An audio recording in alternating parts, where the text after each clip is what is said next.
Pues hoy tenemos el privilegio de tener hoy un predicador invitado, se llama Kerry McGonigal. Kerry es miembro de nuestra iglesia y también es profesor en la Universidad de Bob Jones de Biblia, y algunos de ustedes son sus estudiantes ahora o han sido sus estudiantes, pero también nosotros vamos a ser bien bendecidos hoy por la palabra de Dios que será expuesta. Some of your students are here. Oh, no. Well, what a privilege and joy it is to be with you this morning. Qué gran privilegio para mí es estar aquí en esta mañana. I have the utmost respect and admiration for Pastor Luis and for Eder, Tengo mucho respeto y admiración por el ministerio hispano. and I've been excited to hear how this church is growing, Estoy muy animado de ver cómo la iglesia ha crecido.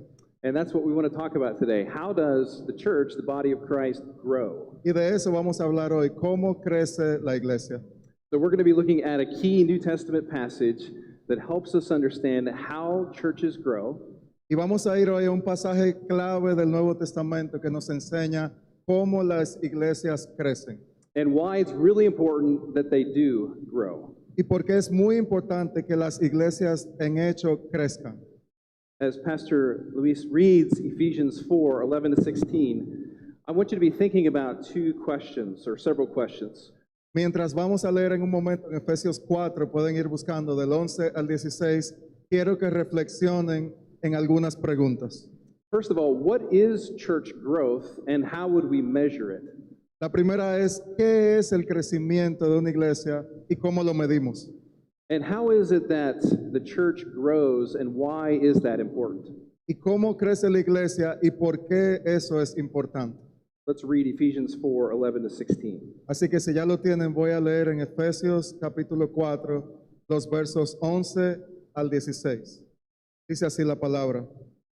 Y él dio a algunos el ser apóstoles, a otros profetas, a otros evangelistas, a otros pastores y maestros, a fin de capacitar a los santos para la obra del ministerio, para la edificación del cuerpo de Cristo, hasta que todos lleguemos a la unidad de la fe y del pleno conocimiento del Hijo de Dios, a la condición de un hombre maduro, a la medida de la estatura de la plenitud de Cristo.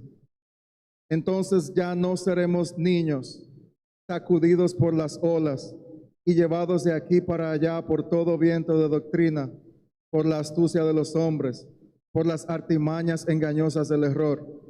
Más bien, al hablar la verdad en amor, creceremos en todos los aspectos en aquel que es la cabeza, es decir, Cristo, de quien todo el cuerpo, estando bien ajustado y unido por la cohesión que las coyunturas proveen, conforme al funcionamiento adecuado de cada miembro, produce el crecimiento del cuerpo para su propia edificación en amor.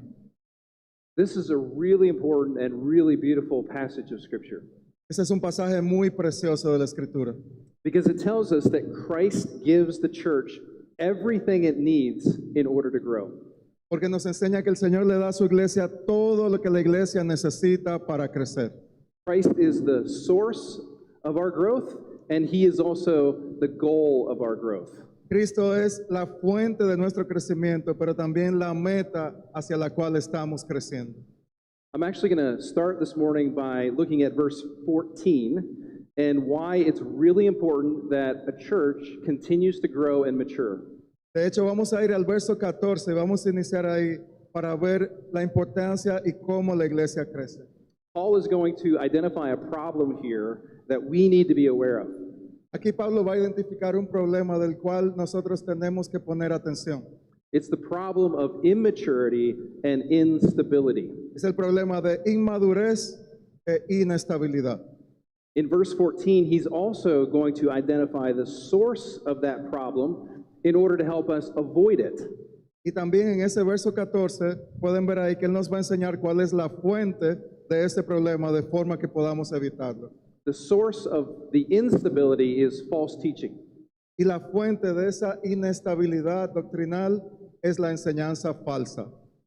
The rest of the passage is going to give us the solution to help us avoid that and grow up into Christ. Y Y el resto del pasaje nos va a dar la solución a ese problema y cómo podemos crecer en Cristo.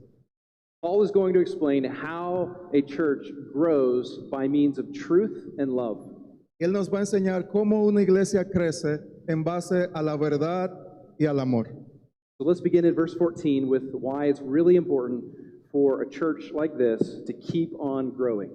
Y vamos entonces al verso 14 para que veamos una iglesia como la nuestra necesita crecer. Let's read verse 14 again. Leamos el verso 14 nuevamente. Entonces ya no seremos niños sacudidos por las olas y llevados de aquí para allá por todo viento de doctrina, por la astucia de los hombres, por las artimañas engañosas del error. So Paul says here that he doesn't want the church to be like little children. Y dice el pasaje, entonces ya no seremos niños. He's using children here to speak of immaturity. Y él usa la imagen de niños aquí para hablar de inmadurez. Every Christian and every church needs to grow up. Cada creyente y cada iglesia necesita crecer. Why? ¿Pero por qué? Because if we remain like little children, then we will be unstable. Porque si permanecemos como niños pequeños, seremos inestables. Paul says, then we will no longer be little children tossed by the waves and blown around. Y ya no seremos niños que van de aquí para allá por todo viento de doctrina. So picture sea waves in a storm. Así que imagínate las olas en medio de una tormenta. Here and there, back and forth, unsettled, unstable. Imagínate estar en medio de esas olas, ser llevado de aquí para allá en todo momento en medio de esa tormenta. Paul uses this picture of a child who is easily swayed and easily susceptible. Y Pablo usa la imagen como un niño que es fácilmente llevado de un lado para otro, es susceptible a ser llevado de un lado para otro.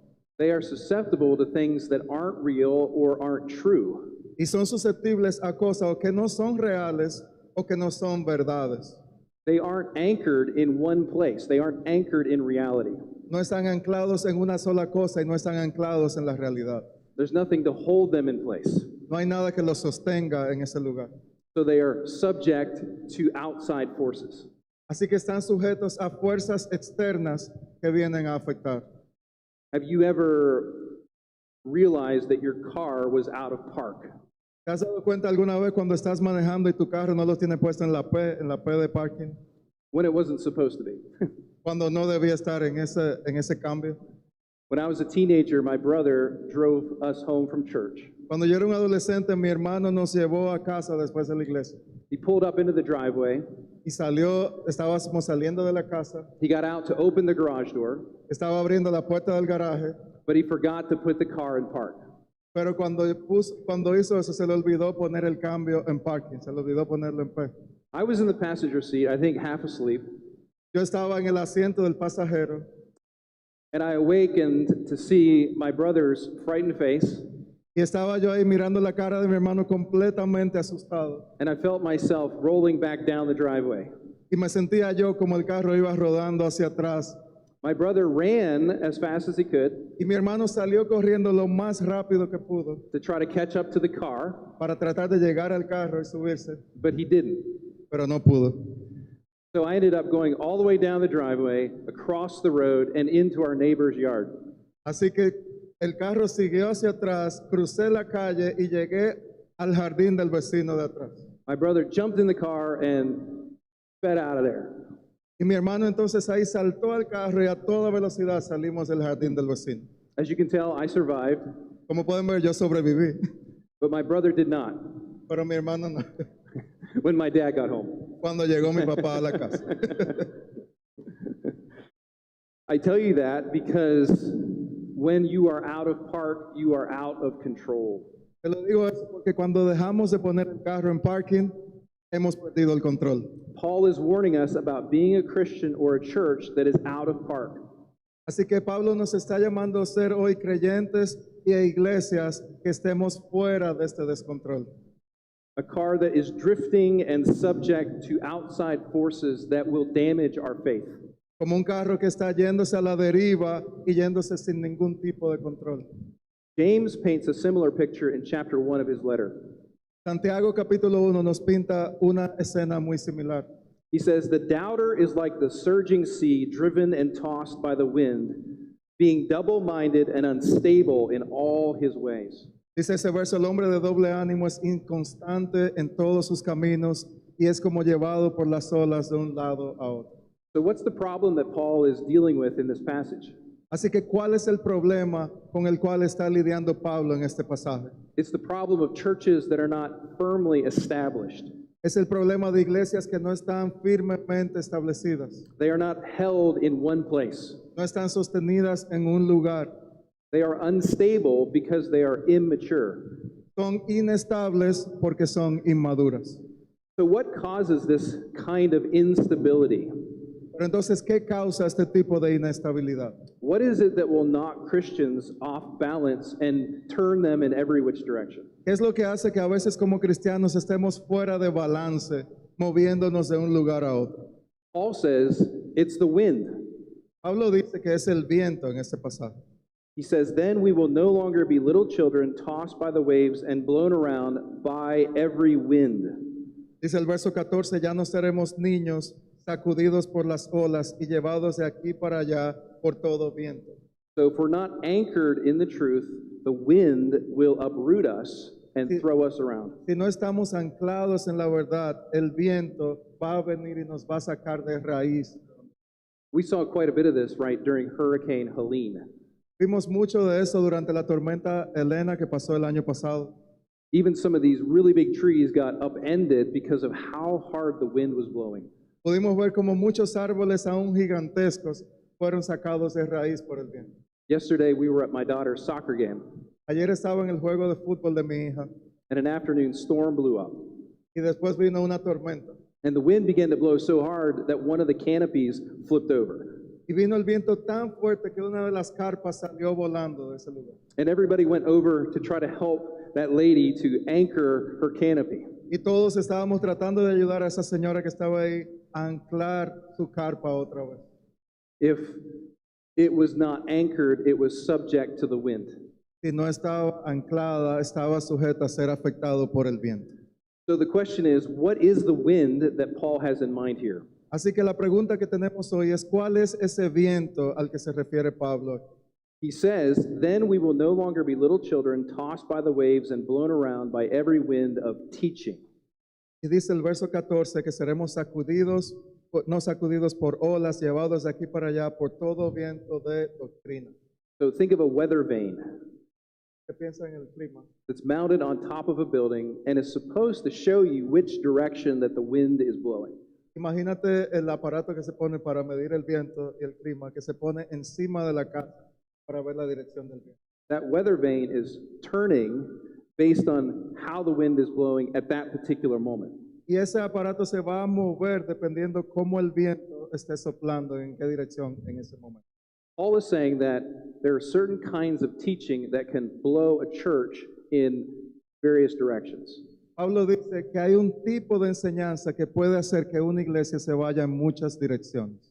But it's not just any kind of teaching. Paul describes it this way. Pero no es cualquier tipo de enseñanza. Pablo lo describe de esta forma. He says, blown around by every wind of teaching, by human cunning, with cleverness in the techniques of deceit. Como dice el verso 14, llevados por todo viento de doctrina, por la astucia de los hombres, por las artimañas engañosas del error. Paul is warning us about false teaching. Así que Pablo nos está advirtiendo aquí hoy acerca de los falsos maestros, About teaching that is cunning and deceitful. acerca de esa enseñanza que es engañosa. It's designed to capture immature and unstable Christians in error. Está diseñada para capturar a esos creyentes inestables e inmaduros y guiarlos hacia el error. In other words, he's saying, watch out for religious scam artists. En otra forma, le está diciendo, cuídense de los estafadores religiosos. They're really good at what they do, Y son muy buenos en lo que hacen. but they don't always go around wearing a t-shirt that says, I'm a fraud. Pero no siempre usan una camiseta que dice, yo soy un fraude, yo soy un engañador. There's an interesting picture behind the word translated human cunning in verse 14. Hay algo especial en el original cuando se habla aquí en el verso 14 acerca de la astucia de los hombres. Think of a loaded dice. Piensa acerca de, Loaded dice, where the dice are manipulated. piensa acerca de un dado que ha sido manipulado para dar un resultado específico en un juego. You can adjust the dice so that they tend toward certain numbers. Puedes ajustar ese dado para que cuando tú lo tires caigan ciertos números. It's basically a way of cheating in games of chance. Ese es exactamente lo que significa hacer trampa en un juego de azar. So you could do this by making the dice more heavy on one side, Y haces esto poniendo que el dado sea un poquito más pesado en un lado. or you could alter the shape. You could shave off the corners in order to affect the outcome. O puedes cambiarle un poquito la forma en las esquinas para que afecte el resultado al tú tirar el dado. There is teaching out there that takes the Bible and manipulates it to say what that person wants to say. Así que hay enseñanzas que andan por ahí que toman la palabra, le dan la forma que ellos quieren para que digan lo que ellos quieren. They might emphasize one aspect of biblical teaching to the exclusion of some other aspect of biblical teaching. Pueden decir una verdad de las escrituras en detrimento de otra verdad de las escrituras. They might soften the edges of some of the harder doctrines. En algunas de las doctrinas más fuertes quizás tratan de poner esas esquinitas, ponerla más fácil y dócil, Like the doctrine of eternal punishment or the doctrine of suffering. como la doctrina del castigo eterno o del sufrimiento. And they do this to make it more appealing and less offensive to people. Y lo hacen para que suene menos ofensivo y quizás atraiga a muchas más personas. Paul is saying that unless we grow up and mature in Christ, Pero Pablo dice que a menos que crezcamos en madurez en Cristo, we may get blown off balance and turned sideways by this kind of clever teaching. podemos estar inestables e irnos a un lado con estas doctrinas erróneas. All of a sudden, you find yourself confused and disoriented Y de repente te encuentras confundido y desorientado. because you're not able to distinguish what is true from what is false. Y esto pasa cuando no podemos distinguir lo que es verdadero de lo que es falso. Think of Paul's imagery of children again. Así que imagínate de nuevo la imagen que Pablo hace acerca de los niños. Children can be easily deceived by a magic trick. Un niño puede ser fácilmente engañado por un truco de magia. I recently attended a wedding reception for a couple that was celebrating their 50th anniversary. Recientemente estuve en una recepción de una boda de un 50 aniversario. Their son-in-law is a magician, Y el hijo de ellos es un mago, practica la magia. so he did some magic tricks for us. Así que él hizo algunos trucos de magia para nosotros ese día.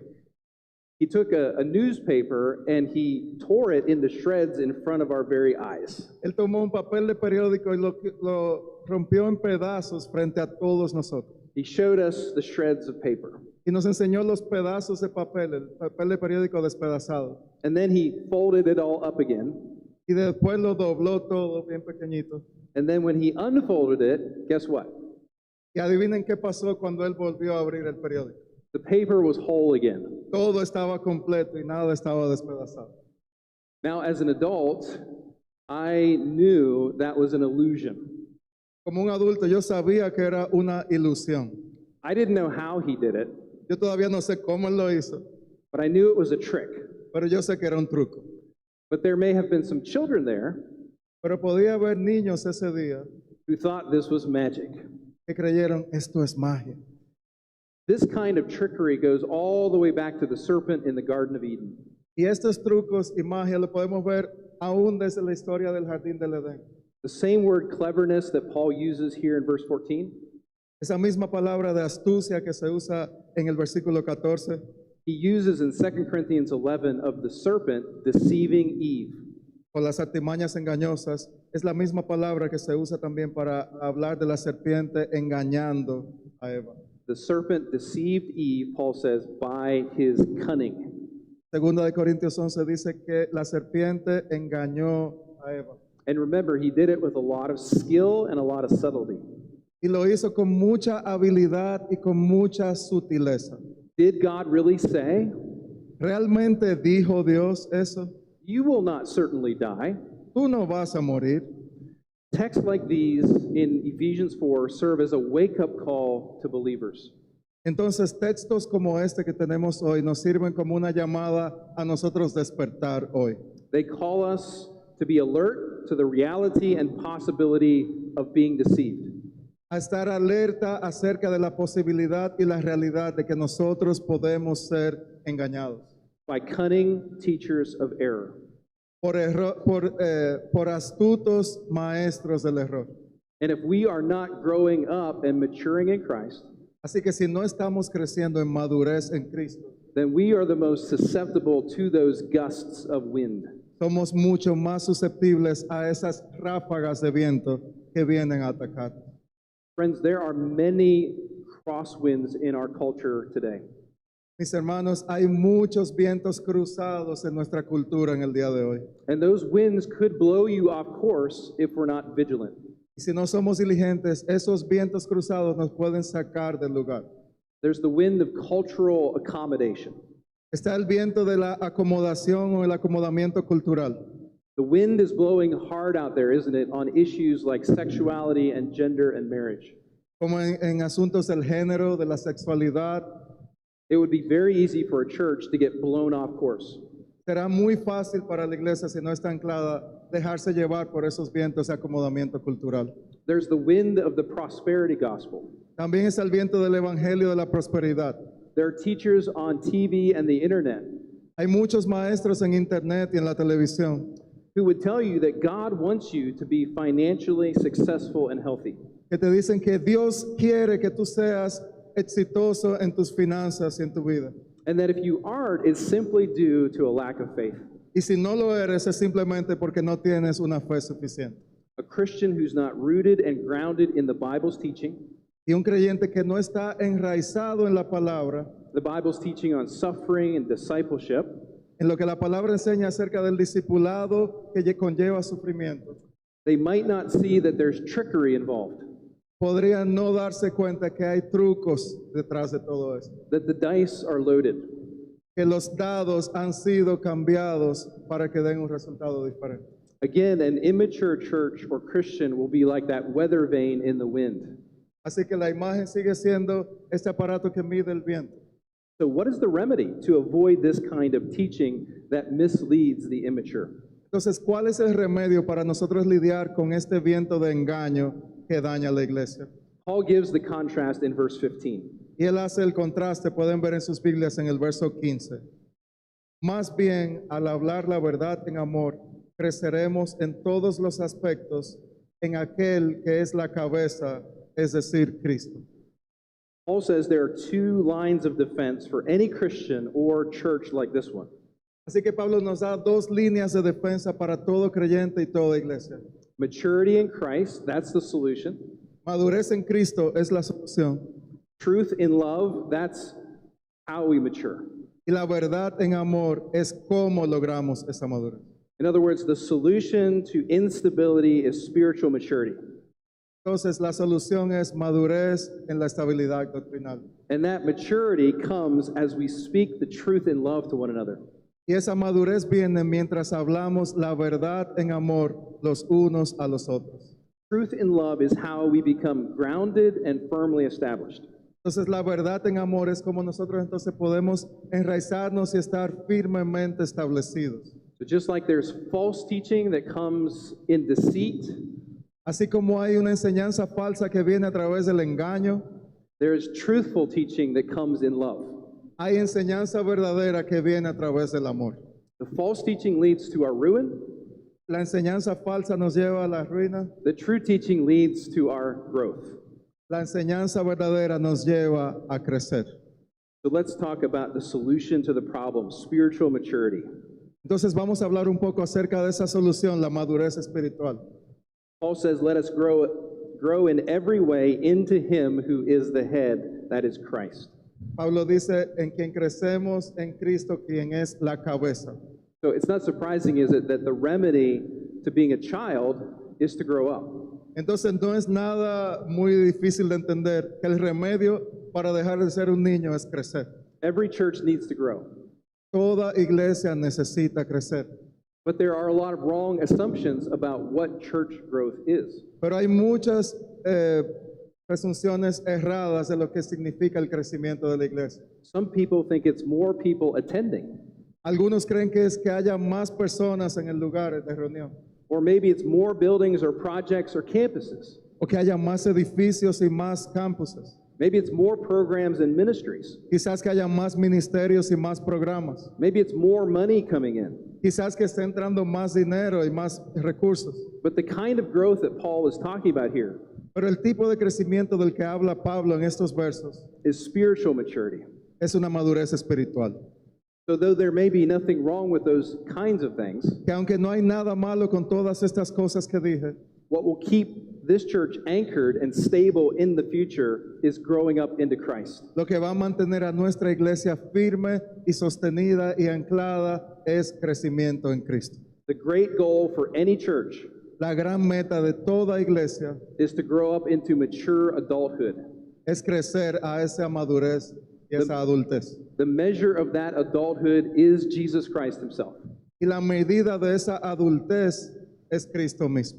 Paul makes this clear in verse 13. Y él lo hace muy claro si ven en el verso 13. He says, until we all reach or arrive at a particular destination. Hasta que todos lleguemos a un destino específico y particular. What is the end goal for each one of us individually and as a church? ¿Cuál es la meta final para todos nosotros como individuos y como iglesia? He says, unity in the faith and the knowledge of God's Son. Él lo dice aquí, unidad en la fe y un conocimiento del Hijo de Dios. Growing into maturity with a stature measured by Christ's fullness. Como dice el verso 13, un pleno conocimiento del Hijo de Dios, un hombre maduro que crece a la estatura de la plenitud de Cristo. Then we will no longer be children. Y entonces ya no seremos como niños. Christ is the standard of mature adulthood. Cristo es el estándar que nosotros estamos persiguiendo. That's why a church like this needs to know Christ. Por eso una iglesia como la de nosotros necesita conocer a Cristo. We have to study the standard Tenemos el estándar ya establecido in order to become like the standard.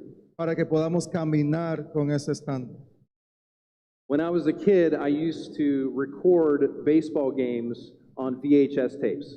Cuando yo era un niño, yo grababa los juegos de béisbol en los cassettes de VHS, los que recuerdan eso. Anybody know what VHS is? ¿Alguien sabe lo que es un VHS? Okay. Good. I know. Yes. And then I would watch those games back in slow motion, Y después yo iba y volvía a ver esos juegos en cámara lenta, frame by frame, pedacito a pedacito, watching how the batter stood and how the batter swung. mirando cómo el bateador se paraba, cómo hacía el swing. I know I'm weird, Yo sé que yo soy un poco raro, but I was doing that so that I could be as good as those Major League Baseball players. pero yo hacía todo ese esfuerzo porque yo quería ser tan bueno como eran esos jugadores de las ligas mayores de béisbol. We need to study the standard in order to be like the standard. Nosotros necesitamos estudiar ese estándar de forma que podamos ser como ese estándar que es Cristo. Even so, we need to study the standard of Christian maturity, Jesus Christ. Necesitamos entonces crecer y estudiar en ese conocimiento del Hijo de Dios. Again, in verse 13, Paul says, until we all reach unity in the faith and in the knowledge of God's Son. Como dice el verso 13, hasta que todos lleguemos a la unidad de la fe y del conocimiento del Hijo de Dios. So number one, the church needs to grow in right knowledge about Jesus. Entonces, primero la iglesia necesita crecer en el conocimiento correcto acerca de Cristo. We need to study the doctrine of Jesus Christ. Necesitamos estudiar las doctrinas acerca de Cristo. Who is Jesus? ¿Quién es Jesús? Why did he come? ¿Por qué vino? What did he accomplish ¿Qué logró? through his death, his burial, and his resurrection? ¿Qué logró a través de su muerte, resurrección? But the church also needs to grow in real knowledge of Jesus. Pero la iglesia también necesita crecer en un conocimiento real de Cristo. The word Paul uses means to have an experiential knowledge of Jesus. Y la palabra que aquí usa Pablo es tener un conocimiento experiencial que experimentamos acerca de Cristo. It's not enough just to have a head knowledge about Jesus. No es suficiente tener un conocimiento aquí en nuestras cabezas académico acerca de Cristo. We have to know him personally. Tenemos que conocerlo personalmente. That's where it starts. Y ahí es donde todo comienza. Maybe you're here today Quizás tú estás aquí hoy, and you don't have a personal relationship with Jesus Christ. no tienes una relación personal con Cristo Jesús. That's the beginning point. Este es el comienzo. And there are many people here who would love to talk to you about how you can have a personal relationship with Jesus Y Christ. hay muchas personas en este lugar que te pueden hablar más acerca de cómo tener un conocimiento real de Cristo Jesús. Please talk to one of us afterwards. Por favor, habla con alguno de nosotros al final. This growth in the knowledge of Christ anchors the church, giving it stability. Entonces, este crecimiento en el conocimiento de Cristo produce un fundamento en el cual estamos anclados. Peter puts it this way in 2 Peter 3. Pedro lo pone de esta forma en 2 de Pedro capítulo 3. He says, "Be on your guard, Estén cuidadosos so that you are not led away by the error of lawless people, para que no sean arrastrados al error por personas que viven como sin ley and fall from your own stable position." y caigas de tu posición estable. So how do we avoid that? Entonces, ¿cómo evitamos esto? Peter says, "But grow in grace Pedro nos dice, crezcan en gracia, and the knowledge of our Lord and Savior Jesus Christ." en gracia y en el conocimiento de nuestro Salvador, Señor Jesucristo. That's it. Eso es todo. Now, there's a biblical term for this process of growth that I've been talking about. Pero hay un término bíblico para este proceso de crecimiento del que les he estado hablando. It's called edification. Y ese término es edificación. But how does this process of growth take place? Pero ¿cómo sucede este proceso de crecimiento? It seems to me that Paul summarizes it in the words truth in love. Y a mí me luce que todo esto se resume en que la edificación, este proceso de crecimiento es verdad en amor. Let's read verses 14 and 15 together again. Leamos el verso 14 y 15 ahora juntos. Dice, entonces ya no seremos niños, sacudidos por las olas, llevados de aquí para allá por todo viento de doctrina, por la astucia de los hombres, por las artimañas engañosas del error. Verso 15, más bien, al hablar la verdad en amor, creceremos en todos los aspectos en aquel que es la cabeza, es decir, Cristo. So let's talk about the source of the solution, Entonces veamos aquí la fuente de la solución the ahora. source of maturity and stability. La fuente de esta madurez y de la estabilidad. It is truth in love, edification. Es una edificación que ocurre a través de la verdad en amor. Both truth and love. Ambos, verdad y amor. To combat error, the church must be protected by the truth, Para combatir el error, la iglesia necesita estar protegida por la verdad, especially the truth that is found in Jesus. especialmente la verdad que se encuentra en Cristo. This involves not only speaking the truth, No se trata solamente de hablar verdad, but holding to the truth and living out the truth. pero sosteniéndonos en esa verdad de forma que vivamos de acuerdo a ella. But that truth can never be separated from love. Pero esa verdad nunca puede estar separada del amor. Love is the opposite of deceit, El amor es lo opuesto al engaño, because love seeks the highest good in the one loved. porque el amor busca el bien más alto. So truth in love is truth in the service of another's highest good. Entonces la verdad en amor es decir la verdad en el servicio hacia los otros. Churches get off the rails when they emphasize love over truth, Las iglesias se salen de sus rieles cuando enfatizan o la verdad solamente o el amor solamente, or truth over love. o el amor o la verdad sobre el amor. So let's end by thinking about the process of edification or growth. Entonces finalicemos pensando en este proceso de la edificación en la verdad y el amor. We all need to grow up into Christ, Todos necesitamos crecer en Cristo, so we're not blown off course. de forma que no seamos llevados de un lado a otro. How does this growing up into Christ take place? Pero ¿cómo sucede este crecimiento en Cristo? It may surprise you, but number one, the body builds itself up. Te puede sorprender un poco, pero primero el cuerpo se autoedifica. Paul says this in verse 16. Él lo dice en el verso 16. Paul says, "From him the whole body promotes the growth of the body for building itself up in love." De quien todo el cuerpo, estando bien ajustado y unido, conforme al funcionamiento de cada miembro, produce el crecimiento. The body matures as the body itself builds itself. El cuerpo madura mientras el cuerpo mismo crece. How does that take place? Pero ¿cómo sucede eso? Number two, when each member is working properly. Sucede cuando cada miembro funciona correctamente. Again, verse 16. De nuevo, el verso 16. Paul says the whole body promotes the growth of the body for the building of itself up in love. Conforme al funcionamiento adecuado de cada miembro, se produce el crecimiento del cuerpo para su propia edificación en amor. But how? ¿Pero cómo? By the proper working of each individual part. Porque cada uno de nosotros individualmente esté haciendo su parte. Each one of you plays an important role in the body's growth. Cada uno de ustedes forma un rol crucial en el crecimiento de la iglesia y del cuerpo de Cristo. It's just like Paul says in verse 12. Es como Pablo dice en el verso 12. It's the saints who do the work of the ministry to build up the body of Christ. Son los santos quienes hacen el trabajo del ministerio para la edificación del cuerpo de Cristo. Growth and maturity take place as individual members do what they were designed and gifted to do. El crecimiento y la madurez en el cuerpo de Cristo ocurre cuando cada uno de los miembros hace lo que está supuesto a hacer dentro de la iglesia. The question is, how does each member know how to work properly? La pregunta es entonces, ¿cómo cada miembro sabe cómo hacerlo adecuadamente? How does each member know how to do the work of the ministry? ¿Cómo cada miembro sabe cómo hacer este trabajo del ministerio? How do we come to the point where we're able to speak the truth in love? ¿Cómo llegamos a ese punto que podamos hablar la verdad en amor? The third step in the process of edification. Y es el tercer paso del proceso de edificación. Number one, the body builds itself up. Lo primero, el cuerpo se autoedifica Number two, when each member is working properly. cuando cada miembro está funcionando correctamente. Number three, as a result of being equipped by pastors to serve. Mientras han sido equipados por pastores que los ayudan a servir. This is where the passage starts. Y aquí es donde todo comienza. Look at verse 11 and 12. Miren en los versos 11 y 12 de Efesios 4. Y él dio a algunos el ser apóstoles, a otros profetas, a otros evangelistas, a otros pastores y maestros, a fin de capacitar a los santos para la obra del ministerio, para la edificación del cuerpo de Cristo.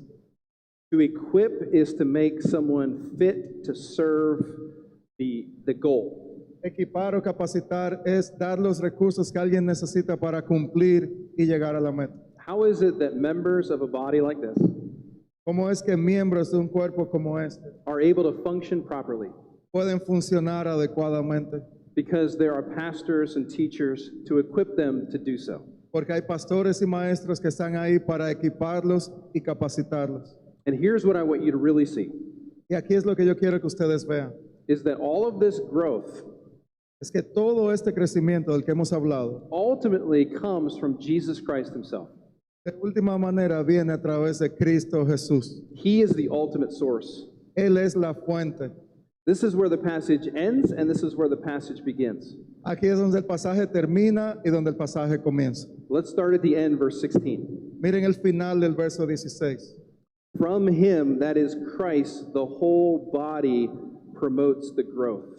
De quien todo el cuerpo, y es Cristo como ven ahí, de quien todo el cuerpo, de quien todo fluye.